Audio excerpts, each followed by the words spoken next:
But yeah, guys, for today we're gonna dive into the old cesspool, the old cauldron, I'll call it, of artificial flavoring, artificial personality, and the inflation of the artificial self worth of Logan Paul, I guess, and KSI because it's about Prime. But anyway, I think KSI is all right. I don't like Logan. Now this isn't gonna be a quick jab or anything. This is gonna be like I'm gonna break everything down, bro, because the fact that CryptoZoo happened and then Prime had such success, I had to look into it. It's kind of funny. There's a lot that's happened. So let's roll it all the way back, okay? Now, not all the way. We're not talking Japan. We're not talking that deep. Let's talk about like 2021. CryptoZoo comes out, CoffeeZilla comes out about CryptoZoo saying Logan owes millions and millions of dollars to his fans that he scammed and it was a rug pull and it was. It's so fun. It's a really fun game that makes you money.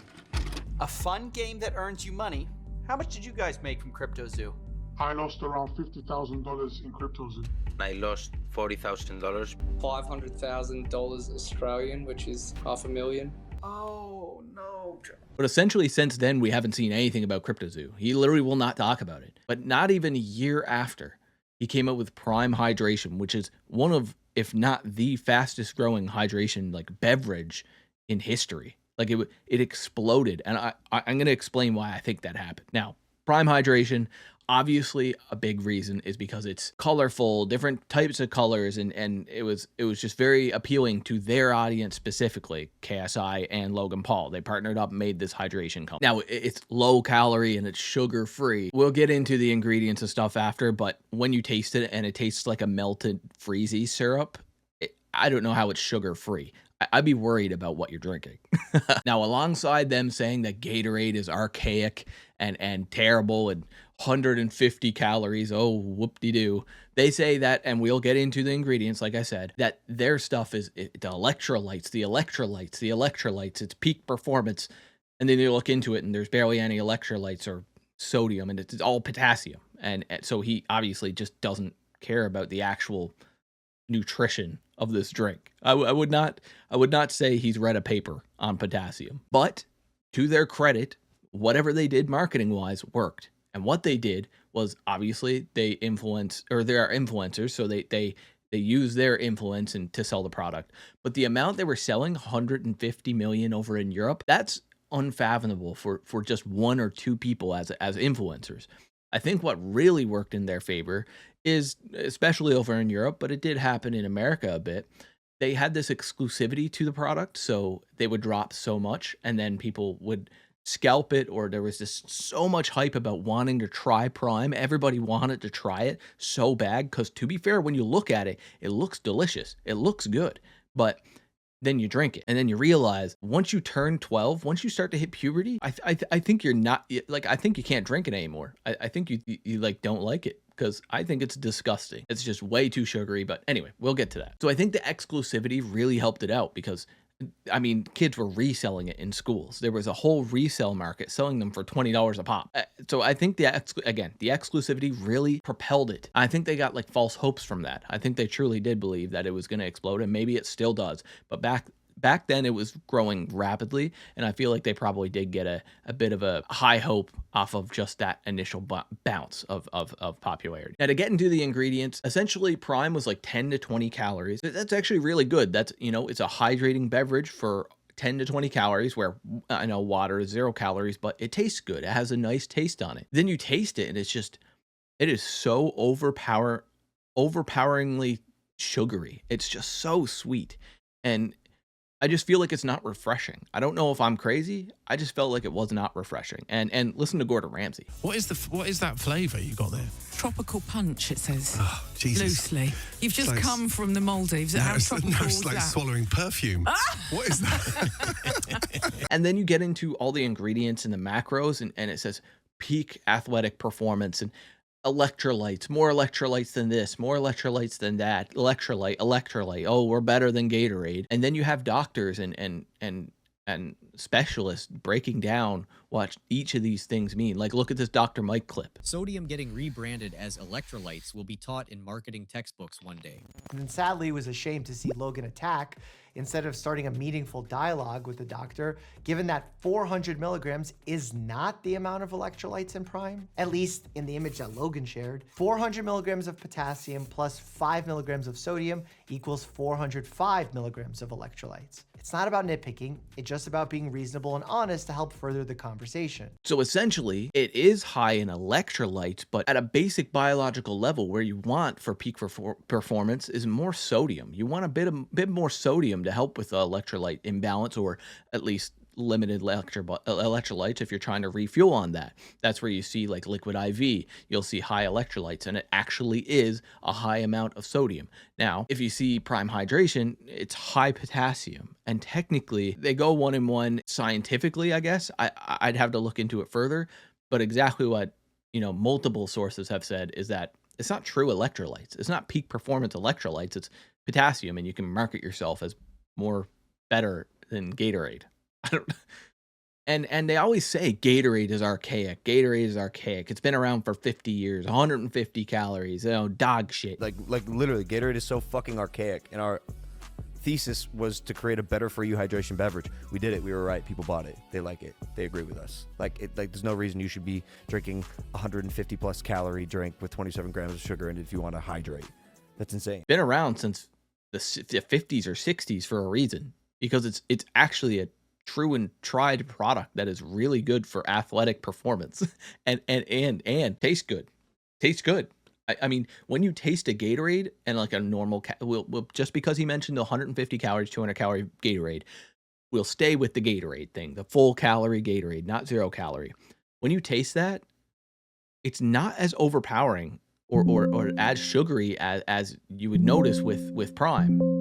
Sorry, that's my OSRS on the other monitor. Now, that's not really where it stops. Now, we're going to get into it, but sales go down, whatever. Sales are sales, and you're obviously going to have a very big hype around this whole hydration beverage, especially because they're saying the other are archaic, and they're partnering up with Mr. Beast with Lunchly. These things, like, over time, obviously, you're going to have a hype for the few years, but you're going to see a slow decline and then maybe a plateau and hopefully go back up. I mean, I hope for business sake, everybody wins, but it doesn't stop there. They came out with Prime Energy, and the one red flag I had with that once I noticed Prime Energy was, okay, how much caffeine is in this? How are you marketing this? And the entire player base of, well, not player base, the entire demographic that enjoys Prime are people that are in class in grade 4 sipping on it during their history lesson.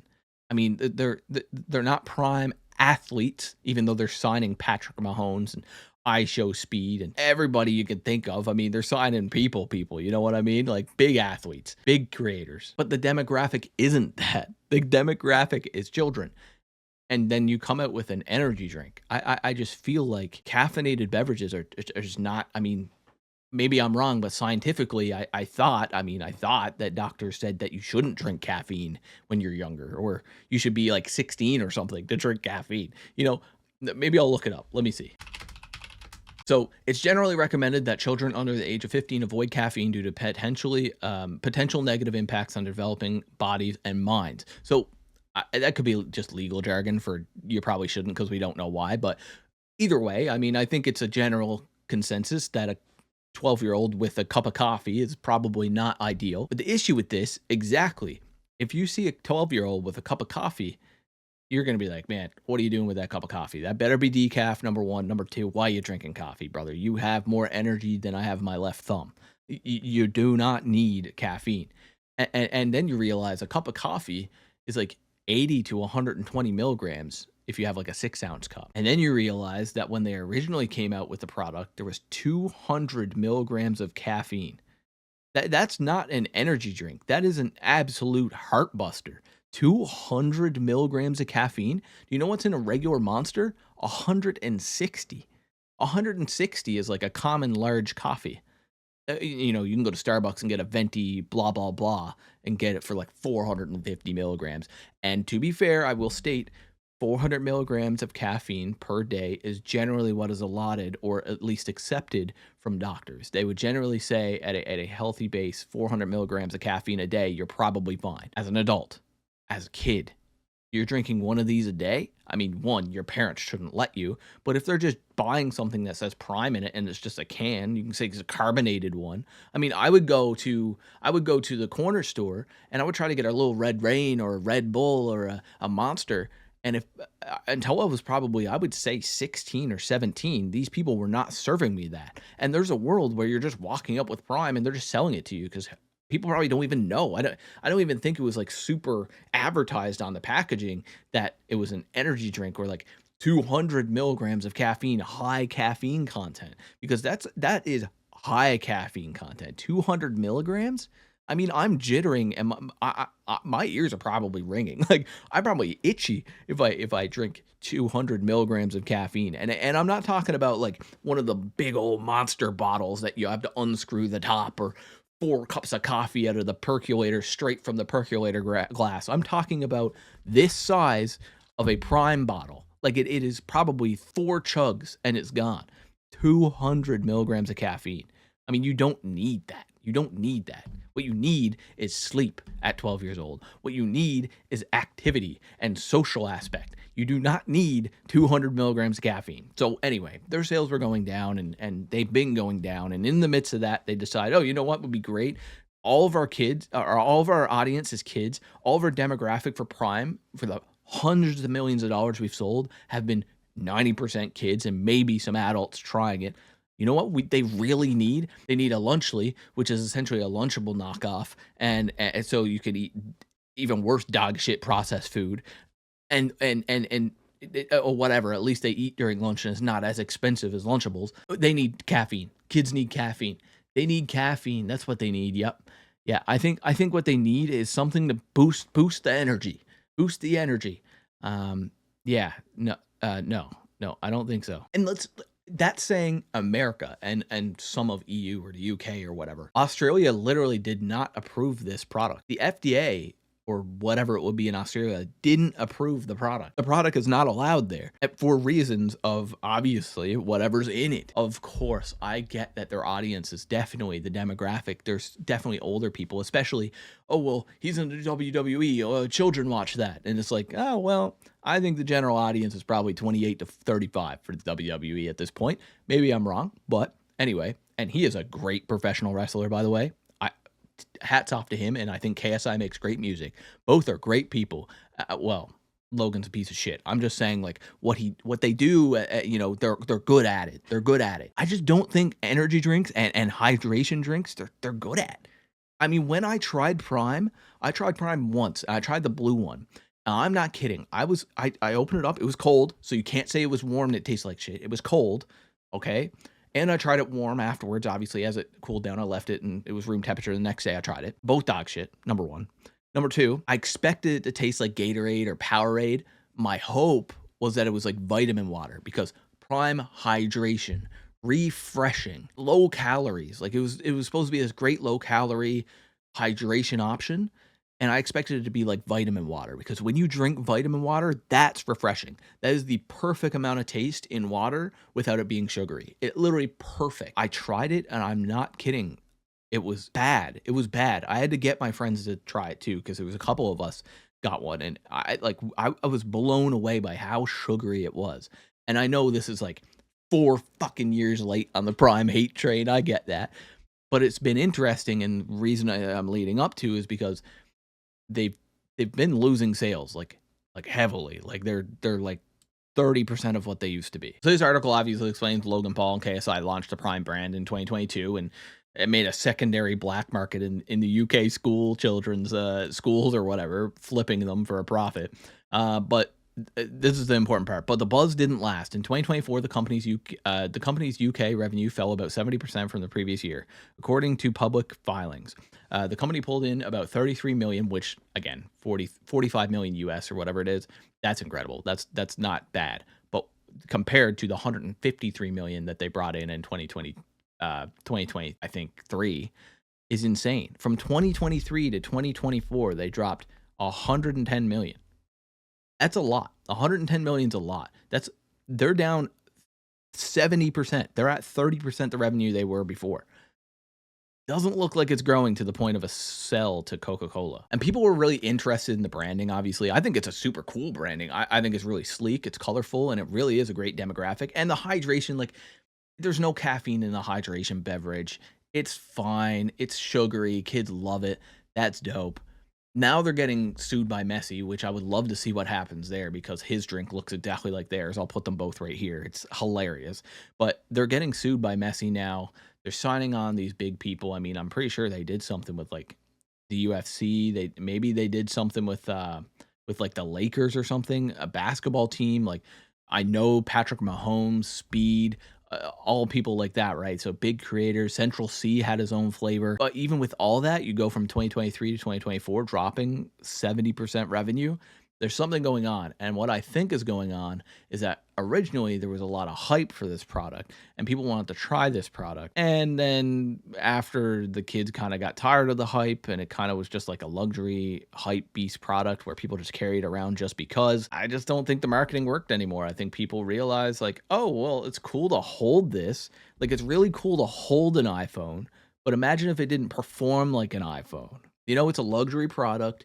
The whole aspect of, or the whole premise of iPhone is that it's sleek and it's luxury and it's whatever. It's like the best. Imagine if it didn't work really well. I mean, people wouldn't really care. If the product's not good, after they try it, they're not going to like it. Now, the company comes out and says, yeah, you know, we're expecting a drop, obviously. We're going to expect a huge drop off that initial hype, but that much of a drop? I don't think we're expecting that much of a drop. I think we're expecting a big hype, 150 million a year down to like 60, 70. It's like, oh, the hype's gone, but people actually like the product. For example, Body Armor. Body Armor is another hydration company that came out in about 2017, I think. And they slowly grew. They got slight investments from Coca-Cola, who bought them for 15% in 2019 or 2018. They gave them like 400 million, I think, which was a lot of money. Essentially, it was growing slowly over time in those years, and then it exploded and did really well. It's just hand over fist. Every single year, it's doubling. And then a few years ago, I don't know which year, I think 2022, 2023, it was bought out fully by Coca-Cola, the other 85% for 5.6 billion. So that's what you're expecting. You're expecting an initial explosion with these, because that's just a true and tried company without influencers behind it, right? It's like, I think Kobe was the only person, and obviously he passed, rest in peace. So you don't have that influence there anymore. And even though his legacy lives on, they're not going to try to market Kobe Bryant on this because he's gone. They want to let him rest. So they don't have a real influencer on this, right? They don't have a real person that is be able to spearhead this. But like, for example, Mark Cuban with the Mavericks, right? So, and then as soon as he leaves, Luka gets traded to the Lakers. So there's, you know, things go awry when the influencers are gone. With the influencers like KSI and Logan Paul, you're going to expect this huge burst into the market. Everybody wants to try it. Everybody needs to try it. And then they limited it. So it became this huge phenomenon. The product wasn't good. That's why it's dying. The product is dog shit. It's not refreshing. It's very sugary. And 12-year-olds are the only people that want to drink it. And parents like, well, that's very sugary. And it says it has no sugar. That doesn't make sense. Please have a water with some Mio in it. Like, or let's have a Gatorade because they've been around since the 50s and no one's dead. Let's probably do Gatorade because it's guaranteed to not be slimy. You know what is guaranteed to be slimy? Logan Paul. He owes millions and millions and millions of dollars to his fans that he scammed at a crypto zoo. That is slimy. Oh, and I mean, I don't know what to say about KSI. I think he's a decent guy, but I mean, he has a bad hairline, but friendly fire. So, but if you like this video about influencers and shady influencers and big pop-offs, you'll probably like this one, the one about Heston James, or Heston Cobb, whatever you want to call him. Essentially, he's facing 9 years in prison. I think there's an update on it. I'll probably have a video soon, but check it out. If you made it this far, obviously you don't mind me, and you don't mind me apping to you. So, I mean, watch the new video, obviously. But on top of that, like the video. I appreciate that. Liking the video actually helps a lot, and then also, I mean, subscribing would be great. And let me know what you think about Prime in the comments. I don't know, man. I think it's. But I think one more thing about Logan